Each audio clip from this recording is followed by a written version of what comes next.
We're gonna learn all about bees.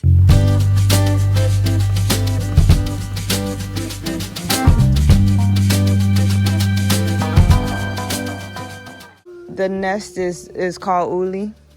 Yeah, this being that's made up of tens of thousands of individual bees, like cells. Okay, right? yeah. Her name is Uli. That's what I call her. So one of them smells me and knows, right? Senses me. They have the same ability to recognize faces as dogs do. Wow. Right. Wow. They believe that the bee hive itself dreams. So meet Adonis. Now, somehow your face that she sees is being transmitted to all of these guys. What? Okay. That's deep. Isn't it? Totally get that. Bees see the queen as like the sun shining at the center Wow. of the hive, and then these rays of light. They can see three-dimensionally through their sense of smell, if that makes sense. So they're seeing the queen by what she's producing, her scent, her frequency, things that we can't perceive, but just her scent to them, she's like shining like the sun. When the superorganism is gonna reproduce, it splits into like an amoeba, and the old queen leaves. But before she leaves, the bees have made these little special round cells. Okay. And she lays some eggs in those. And one of those will be the next queen of the hive. Wow. It's a special round cell, and it hangs down instead of a hexagonal cell that's horizontal. And they fill it with royal jelly. Royal jelly is the essence, is like pure life force that they distill from the flowers and the nectar and the pollen that they eat from the 4 square mile area that this being inhabits and perceives. Information is being concentrated back in the hive as nectar and pollen. That's being eaten by the young bees, and then they turn it into royal jelly, which is just this little kind of milky stuff that they feed only to the queen, and then for the worker bees and the drones usually just get it for a few days of their development. The queen bee does it through her whole development. What about the queen, her mating? Is there an order, or is certain males? How does that work? So the drones, which come from unfertilized eggs raised on royal jelly, they're like the queen's flying sperm. They're 100% her DNA. Their main job is to go out and find a drone congregation area, which is one of these places where these energy lines cross and create a vortex of energy. Okay. Spiraling up to, heavenly energy coming down, earth energy spiraling up, and they basically ride that energy. The virgin queens go there, the drones are all waiting, and then she flies as fast and hard towards the sun as she can, and they call it a drone comet chasing her. And the strongest, healthiest drones that can catch her, catch up with her and mate with her, then she'll mate with like up to 10, sometimes like 15 drones, one mating flight her whole life. Maybe she'll go out a couple times in the first week or two that she's between the first and second week of her life. Okay. And then that's it. And she stores all the semen in a little spermathecae and then doles it out, laying maybe 1,000 eggs a day for the rest of the next 8 years. Yeah. And so let's say this is humanity.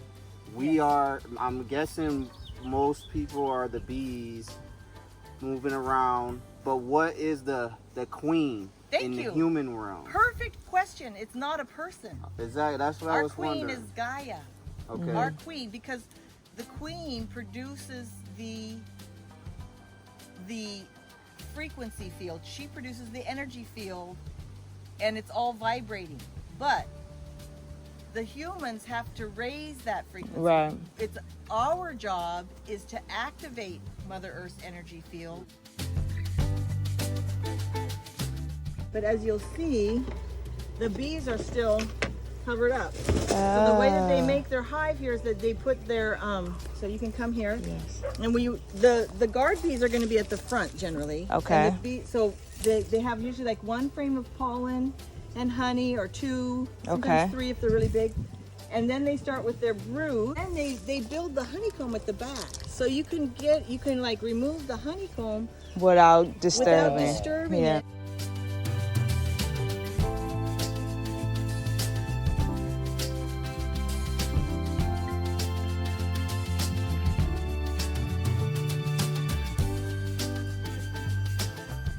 This hive has a queen. I can tell because if I look down in the bottom of the cells in the light, and I gotta hold it, if I'm gonna hold it like this, I gotta kind of support it. Because if I hold it this way without supporting it, it'll just break off. Yeah, okay. Especially if it's in the sun for any length of time, because it'll get too hot. See that one right there? Yes. That is one that is being capped. So the larva has reached a size. They look like little white worms, and they start out as like a little tiny grain of rice. Okay. The bees feed them several times a day. When they're hungry, they emit a certain scent, Okay. right? And so then the bee will come. These guys are young bees that are in the stage of their royal jelly glands are full, and as the larvae get older, they feed them pollen and honey. This is the pollen. And this is the nectar, so they're feeding these babies. Right? Okay. And then once they reach a certain size, you can see the older ones look like little curled up worms, white worms. And then they cap, and then they go through metamorphosis, and then they'll hatch out. The top of every frame, of every cell here, is like a net of propolis, and then they use it to seal up any cracks, or if there's something dies in there and they can't carry it out, they'll cover the carcass, like a mouse got in and died or something. They would actually seal the whole thing in with propolis, and what it is antibacterial sap and resin that they gather from plants. They like rosemary, thyme, any of those kind of aromatic or oily herbs. You know, they like that. They'll get pine resin. So it's good to have those type of things around. Yeah, it like mummifies the creature, whatever it is. These guys, this is a behavior. Okay. Generally, they point their head toward the queen, and see that little gland? She's going, da-da-da-da. So she's making a scent. So they're telling me the queen is in there. What are the conditions where she normally leaves? Like, you know. Well, she only will leave if if they're gonna swarm. That's when she'll leave. But if she gets too old, Then she'll. and she runs out of sperm, or she gets sick for some reason, which is not very common. There's the queen right there. Oh, Can you spot her? Oh wow, yeah. Oh. She's a pretty girl. Wow. Yeah, so She looks full. yeah, she's long, and she kind of moves more like snake. She moves a little different than they do. And then she has this big hump on her back. This kind of black hump. That's like the meteorite at Mecca.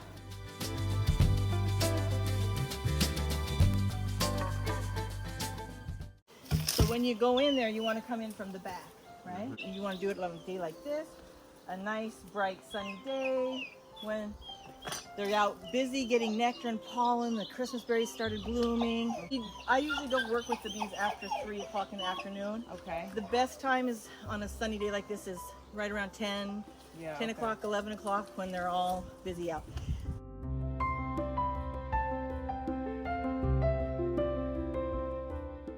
Guess you don't have honey in here. That's an empty comb that you can see.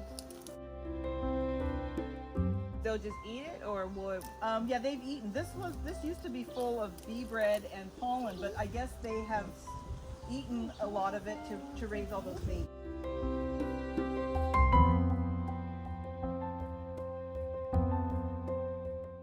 It's amazing how like calming it is. To keep them from making crooked combs, every so often during a nectar flow, I will put empty ones in between combs that are already drawn out nice and straight. Here's a hive beetle, this little guy. And the bee said the mites and the beetles are not our enemies, they're our liberators. They're actually forcing the beekeepers to change these practices which are making us sick. How we can thrive, Right. if we thrive, we know everything else is thriving too. Right. You know, including you.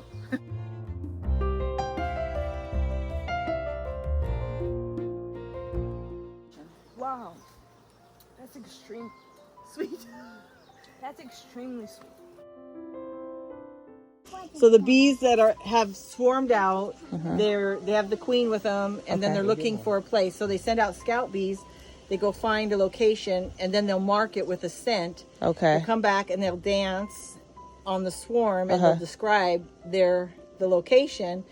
And other bees that have found other locations will come and they'll dance, and then they kind of lobby, and then they get the ones that if they get excited about the potential site, then they'll go visit it. They'll come back if they like it. They'll dance for that one. So you can have like 3 different dances going on. Yeah. Then they kind of make this group decision. Yeah.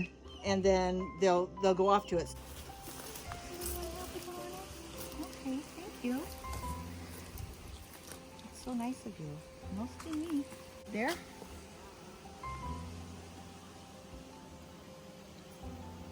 She do it? No.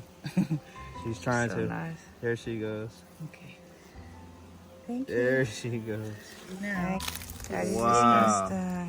now if we do this, we may be able to. She may be able to unwind without dying. Let's just see if we can.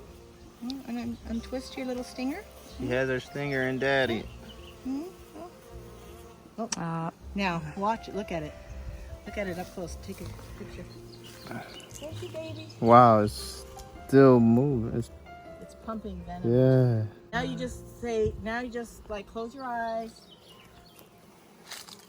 Thank you. Thank you so much for the medicine bees. Tell your body that you're taking in that medicine and it needs to go right to where the pain and inflammation is.